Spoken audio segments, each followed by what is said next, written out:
Olá pessoal, tudo bem? Sejam bem-vindos ao canal Daniel Lopes. É sempre um prazer e uma honra contar com a sua audiência. Hoje eu vou explicar algo muito importante para você que vai abrir a sua mente sobre o que está acontecendo no Brasil e no mundo hoje. Prestem bem atenção. Muita gente está falando para mim, Daniel, não tem condição dos russos quererem arrumar uma briga com a OTAN, porque a OTAN tem muito mais força que os russos. É claro, pessoal, isso é verdade. Há muita verdade nisso. A OTAN tem muito mais força que os russos. Quando a gente compara as forças, por exemplo, quantidade de efetivo, quantidade de pessoas, né? A OTAN é Estados Unidos mais 29 países, ou seja, 3,6 milhões de efetivo. Os russos têm 900 mil e os ucranianos têm 209 mil.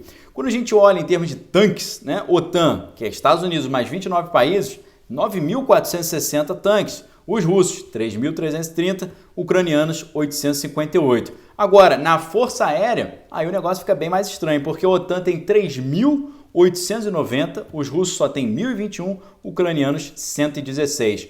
Nas fragatas, o negócio fica bem pior. A OTAN tem 141 fragatas, os russos têm 15 e os ucranianos só têm uma. E aí o pessoal fala assim, não tem como eles arrumarem briga. A OTAN tem orçamento militar de 1,05 trilhão de dólares. Os russos têm 60,6 bilhões e os ucranianos 4,3. Então, é uma briga desproporcional. Os russos não vão querer entrar nessa briga porque com certeza eles vão perder. Mas aí eu pergunto para vocês, será que sempre numa confusão dessa o objetivo é vencer? Ou às vezes há objetivos ocultos ali? Eu digo para você, sem nenhum medo de errar, nem sempre o objetivo de um conflito é a vitória, mas é consequências políticas, orçamentos, apoio popular. E foi exatamente isso que aconteceu entre argentinos e ingleses na época do conflito ou da disputa pelas Ilhas Malvinas. Será que você lembra dessa história? Você tinha a Argentina, que era um país que, em comparação com os ingleses, muito mais fraco, mas muito provavelmente os argentinos entraram numa encrenca sabendo que iam perder e mesmo assim quiseram pagar para ver. Por quê? Eles tinham ali interesses por trás disso. Não só a questão do orgulho nacional, né? A questão do orgulho, essa ilha é do nosso lado, a gente tem orgulho. Mas o quê? A ilha é muito importante porque o controle desse arquipélago ali vai dar controle para o movimento no cruzamento austral, ou seja, você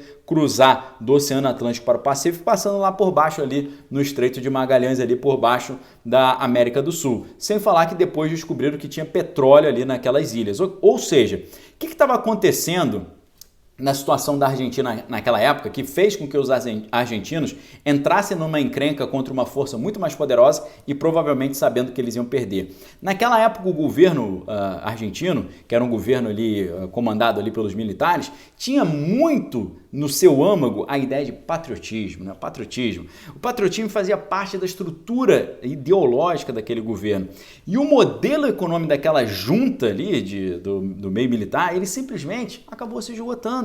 As consequências foram as tensões sociais cada vez mais crescentes, 90% de inflação ao ano, a recessão profunda, interrupção de boa parte das atividades econômicas, o imposto do valor agregado ali completamente banalizado, a classe média tendo um decréscimo da sua qualidade de vida enorme, muito grande o aumento da dívida externa, salário real cada vez mais baixo, né? As pessoas se vendo em condições ali de desemprego. Então, a Argentina estava numa situação muito delicada. Então, essa decisão que eles tiveram de arrumar uma encrenca com os ingleses para tentar pegar as Ilhas Malvinas de volta, colocou ali um objetivo que na verdade não era vencer o conflito, era tentar recuperar um crédito perdido entre os setores sociais que eram sensíveis a essa fachada de discurso patriótico. Ou seja, às vezes é um negócio de por tudo ou nada. E eu pergunto para você, em vez de você falar, os russos são mais fracos do que a OTAN, às vezes essa fraqueza, essa tensão social que eles estão vivendo, esses problemas, às vezes isso dá mais até vontade deles arrumarem uma encrenca para poder levantar o quê? O patriotismo, o amor à nação, o apoio ao líder, o culto da personalidade, né? O suporte ao governo. E o saldo final, para vocês terem ideia, o saldo final da encrenca lá das Malvinas foi que 649 argentinos perderam suas vidas, 255 britânicos e 3 civis. Então, o que aconteceu? É claro que a Argentina perdeu essa encrenca e perdendo, em vez deles terem um aumento do patriotismo, prejudicou mais ainda porque acabou dando ali o último prego no caixão dessa junta ali que estava governando o país naquela época, composta por uma equipe de defesa, né? Que governava o país ali e já era uma sucessão de outros governos que foram instaurados no território argentino a partir de 1976 e acabou saindo desse governo e tendo uma restauração democrática. Por outro lado, vejam as consequências, né? Lá no Reino Unido, a vitória sobre os argentinos permitiu com que o governo conservador de Margaret Thatcher obtivesse a vitória nas eleições de 1983. Então, esse argumento de que os russos com certeza perderiam essa disputa, e eles não vão querer fazer isso, o presidente russo está só blefando. Não é assim que funciona, pessoal. Nem sempre uma potência ou um grupo entra numa encrenca para vencer. Basta você ver nesse ano que a gente está vendo agora de corrida aí pelos cargos aí eletivos. Corrida por cargo eletivo, você vê gente que não tem condição nenhuma de ganhar, tá lá concorrendo. Por quê? Tem orçamento envolvido, às vezes quer aparecer, quer se lançar, quer botar o nome, quer estar dentro do partido, quer ganhar prestígio, falar, eu concorri e tal. Então não é assim que a coisa funciona. Muitas das vezes as pessoas entram em disputas que elas sabem que vão perder. Você tem isso também nos esportes, né? Nos esportes, às vezes no boxe, por exemplo, você tem ali uma luta que você sabe que o outro vai perder, mas ele está ganhando uma bolada. Se você olha um filme de comédia, até que é o filme Nacho Libre, né? Com o Jack Black, você vai ver que eles faziam algumas lutas ali e eles perdiam, mas ganhavam dinheiro.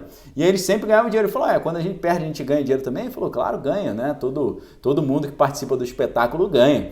E aí ele falou, pai, então vamos curtir, né? Começaram a ganhar dinheiro. Então, nem sempre quem perde deixa de ganhar alguma coisa. Então, primeira reflexão.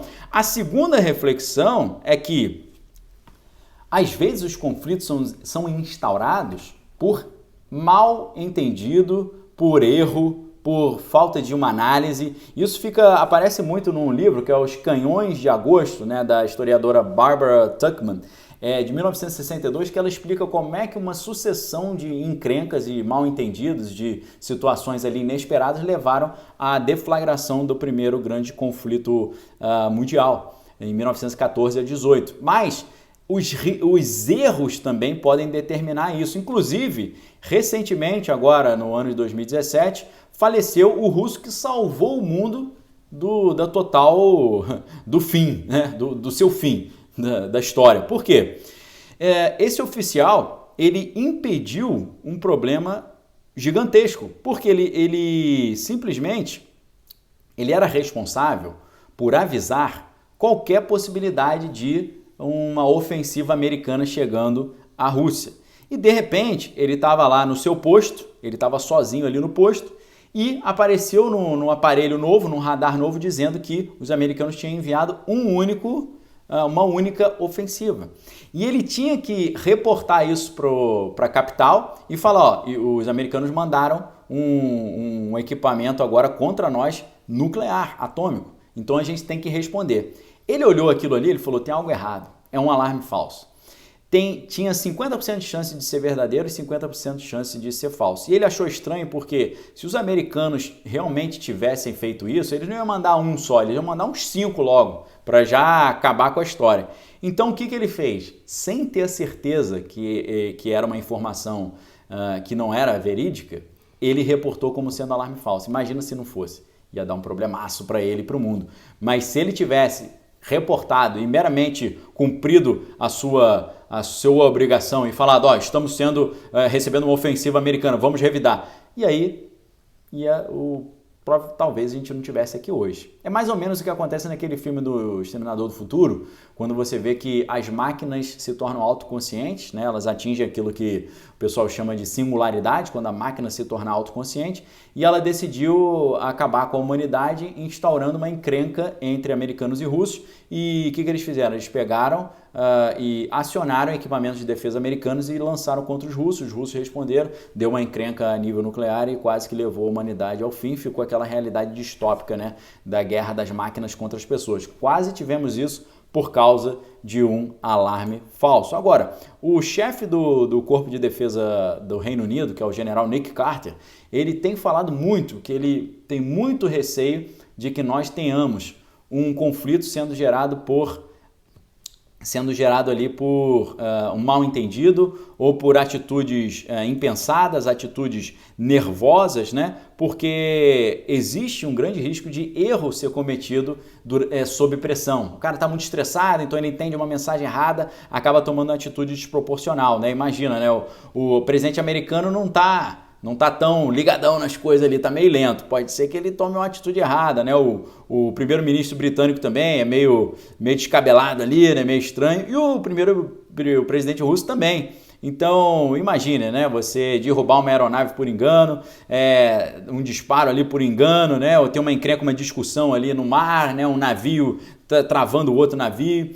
Isso pode acontecer, galera. Então, é realmente um momento que a gente tem que ficar muito de olho, porque uma encrenca dessa natureza atrapalharia muito o Brasil e com certeza interferiria nessa corrida tão importante que estamos vendo aí para os cargos eletivos aqui no Brasil. Então fica a pergunta, você acha que é só blefe lá do russo ou você acha que ele está querendo alguma coisa com isso? Você acha que vai ter essa encrenca? Você acha que um erro poderia gerar esse problema todo?